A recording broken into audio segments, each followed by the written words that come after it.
और देखिए गाइस, अभी हम लोग नौचा पोखरी में है। ये नौचा पोखरी का दृश्य है, आप लोग देख सकते हो गाइस। बहुत बढ़िया सा हवा चल रहा है यहाँ पर, एकदम कूल हवा चल रहा है। और देखिए यहाँ का माहौल नज़ारा यही है। बहुत वायरल पोखरी है, नौचा पोखरी है। हमारे साथ में सृष्टि जी है, जितेंद्र जी भी है, देख सकते हैं जितेंद्र जी को।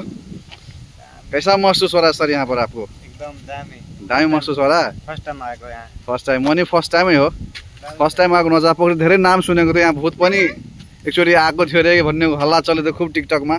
यताउति केटाहरू बर्थडे मनाउन आएको रहेछ यहाँ, अनि भूतले यहाँ हुन्छ नि लखेडेको रहेछ। त्यहाँदेखि बात सब सुन्ने छलिए यही नौचा पोखरी के दृश्य। और बहुत निक छै, मनमोहक छै, एकदम एट्रैक्टिव छै ल। और बहुत सुंदर लाग रहल छै, हवा भी मस्त चल रहल छै।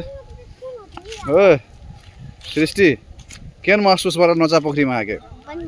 बढ़िया लगे केना? ये नौचा पोखरी हो हुंडा जी, एमर तकियो कने, एमर तकियो न, एमर तकियो न।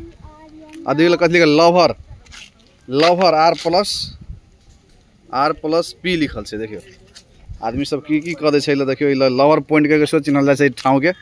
और बहुत निक से बैसल ठाव सब बना देने। देखियो STLRP जनकपुर धाम सब मेट्रोपोलिटन सिटी द्वारा बनायल गया छै सब। बहुत बढ़िया छै ठाव।